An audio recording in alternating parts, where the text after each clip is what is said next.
بسم اللہ الرحمن الرحیم۔ ہمارے اکثر نمازی حضرات یہ نیت کے بارے میں کنفیوز رہتے ہیں کہ نیت کے الفاظ کس طرح ادا کریں گے، کس طرح نیت باندھنی چاہیے۔ تو اس کی تھوڑی سی وضاحت میں بتانا چاہوں گا۔ سب سے پہلے نیت کا تعلق دل سے ہے۔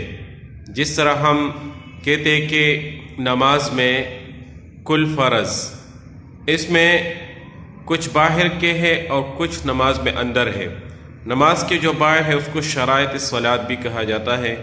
تو ان میں ہم کہتے ہیں کہ دل سے نیت کرنا یہ فرض ہے۔ اگر آپ نے دل سے نیت کی ہو اور زبان پر آپ نے کچھ بھی نہیں کہا تو آپ کی نماز ہو گئی۔ مثال کے طور پر کوئی ظہر کی نماز کے لیے وضو کر رہا ہے تو وضو کس نیت سے کر رہا ہے؟ اس نیت سے کہ میں ظہر کی نماز ادا کر رہا ہوں، تو یہ نیت کافی ہے۔ جاتے ہی اگر اس نے تکبیر اللہ اکبر کہہ کر نماز شروع کی تو اس کی نماز ہو گئی۔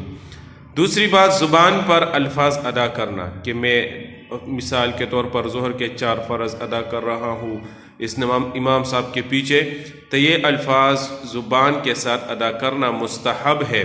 اگر زبان کے ساتھ اس نے الفاظ نہیں کہے تو دل کی نیت ہی کافی ہے۔